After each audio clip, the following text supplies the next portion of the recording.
إلهي لست للفردوس أهلا ولا أقوى. Nikmati sujud supaya kita bisa sujud di hadapan Allah hari kiamat. Kalau bisa nangis setiap sujudnya, jangan berhenti. Sebagaimana kata seorang wanita di zaman Nabi Musa, waktu Nabi Musa menceritakan ada ummah yang akan datang umurnya di antara 60 dan 70. Apa jawabannya seorang ibu itu? Saya akan habiskan 60-70 umurku itu untuk hanya bersujud karena Allah.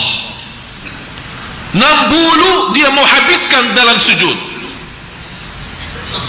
Malah saya heran, orang lagi salat menghadapi Allah, begitu turunkan kepala, belum sambil menuntuh sajadahnya sudah bangun lagi, belum menuntuh sajadah dan karpetnya sudah bangun lagi, seolah-olah dia takut terkotor mukanya, takut gatal wajahnya, padahal Allah menunggu bisikan doa di saat sujud. Oleh karena itu Rasulullah SAW bersabda di hadis sahih, aqrabu, karena kondisi sujud di dalam salat menjadi yang teragung. Jadi yang teragung di antara berdiri, ruku', duduk, tahiyat, di antara dalam salat yang teragung, yang termulia adalah sujud. Oleh karena itu kata Rasulullah SAW, karena sujud itu agung, kesempatan kita menjadi posisi terdekat kepada Allah, kata Rasulullah, man isi banyak doa. Kenapa isi banyak doa hanya di sujud? Tidak boleh sujud apa doa dalam rukuk, tidak boleh doa dalam rukuk. Kenapa di dalam sujud? Karena kita sudah bersedia merindahkan wajah kita yang mulia, yang menjadi pandangan yang dilihat oleh miliaran manusia di mana saja kita berada, dan selalu kita jaga kebersihannya. Kita ikhlas dan bersedia merindahkan, menghinakan karena Allah Subhanahu wa ta'ala, dan menaruh, bisa jadi tempat sujud kita belum tentu tempat bersih, belum tentu sajadahnya wangi, bisa jadi di basir, bisa jadi di tanah, bisa jadi di atas asfal, bisa jadi di atas lantai, belum tentu bersih, belum tentu bisa tahan panasnya, belum tentu bisa tahan kalau ada bau-bau yang tidak enak. Tapi kita merasa semua ini tidak ada arti karena kita sudah ikhlas dari awalnya bersujud lillah, dan saya mau nikmati lezat sujud itu. Oleh karena itu diberikan kesempatan, kalau sudah mulai menikmati rasa sujud karena Allah, berbanyalah doa, karena doa di dalam sujud anda dalam kesempatan terdekat kepada Allah. Berdoalah di situ. Doa di antara doa itu, ya Allah, bersoalan saya yang engkau tahu, yang sudah saya sembunyikan dari mata-mata manusia, tapi engkau hanya yang maha melihat. Ya Allah, maafkan, jangan sampai persoalan itu terbongkar nanti di hari kemudian. Minta Allah menutupi ini dalam sujud, supaya kita tidak mengangkat kepala dari sujud. Oleh karena itu hikmahnya 2 kali sujud. Begitu kita belum puas, begitu kita sudah mulai muncul rasa lezatnya sujud, Allah kasih kesempatan, jangan takut, masih mau nikmat ya, sujud lagi. Subhanallah, tertumpah semua masalah dan semua kotoran, semua soalan dalam sujud. Oleh karena itu bahagia seorang yang begitu angkat kepala dari sujud yang kedua, malah mukanya sudah mulai bersinar. Coba lihat rakaat yang kedua bagaimana, sungguh nikmat. Kalau dibayarkan dunia dan segala isinya, dia tidak mau balas salatnya itu, tidak mau lepas, karena dia sudah nikmat. Ini baru rakaat pertama. Apalagi Bapak Ibu kalau sujud itu di malam hari, semua orang tidur, Anda bangun salat berbanjang sujud. Bisa jadi baca saat berdiri qulhu, bisa jadi baca wasyamsi wa duhaha, atau ayat-ayat pendek yang lain. Tapi saya mohon, kalau Anda sudah di dalam sujud, jangan kuburu, karena Anda lagi dalam terdekat kepada Allah. Mohon rasakan itu. Kalau kita dalam kesempatan menghadapi seorang mulia, kita memanfaatkan setitik-titiknya supaya kita bisa ambil apa-apa segala hajat kita. Ini Allah yang maha segala-galanya. Apalagi di malam hari, orang tinggalkan enaknya tidur, dia mau nikmati sujud, seolah dia memberikan tahu kepada Allah, ya Allah, terima kasih atas nikmat tidur itu, tapi bagi saya lebih nikmat adalah sujud kepadamu.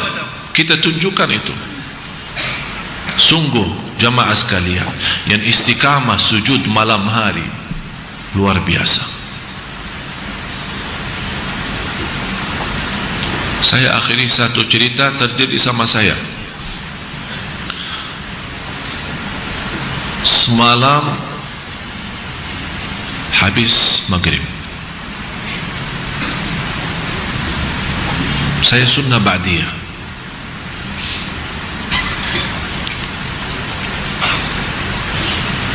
Tiba-tiba saat saya, karena saya sibuk bersiapan ceramah ciri-ciri hari kiamat, begitu saya di sunnah ba'diyah sujud, saya tidak merasa diri.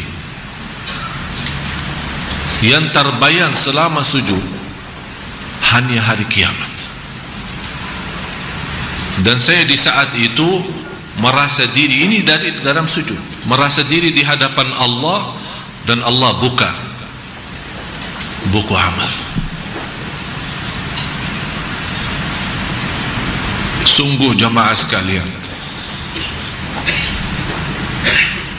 kalau bukan kita menceritakan, menjadi pelajaran bagi bapak ibu, bukan karena saya takut ria atau apa, tapi sungguh sujud itu lazatnya luar biasa.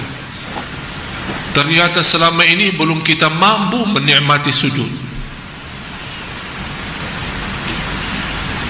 Terasa hati tenang begitu salam dari salat, nikmat, sudah tidak mau keluar dari masjid lagi, sudah tidak mau berhenti salat lagi. Itu yang saya mohon dan harapkan bisa setiap sujud kita rasakan. Bukan hanya sekali-kali, setiap salat kita rasakan nikmat itu. Sungguh lebih nikmat jauh daripada kekayaan dunia, daripada kemuliaan dunia. Itu sujudnya luar biasa. Jangan sampai kita terjadi orang yang nanti di hadapan Allah diperintahkan sujud karena Allah, malah tidak bisa sujud. Doa makbul dalam sujud. Dan pernah kita bahas di surat Az-Zumar, salah satu rahasia ilmu orang yang senantiasa bersujud kepada Allah, langsung transferannya ilmu dari Allah SWT. Mudah-mudahan Allah buka hati bapak ibu semua yang hadir supaya bisa menikmati sujud. Saya yakin Anda kalau betul-betul berjuangkan, berusaha semaksimal mungkin nanti malam supaya hari Kamis, karena setiap hari Kamis terbuka amal kita,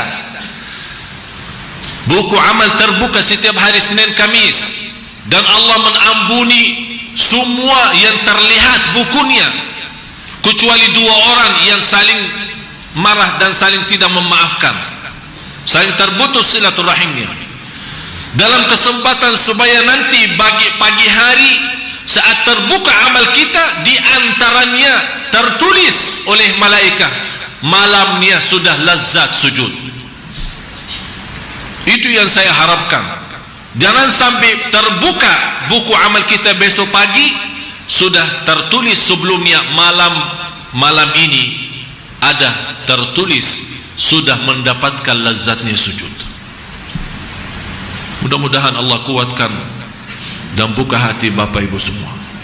Ilahi nas fil firdausi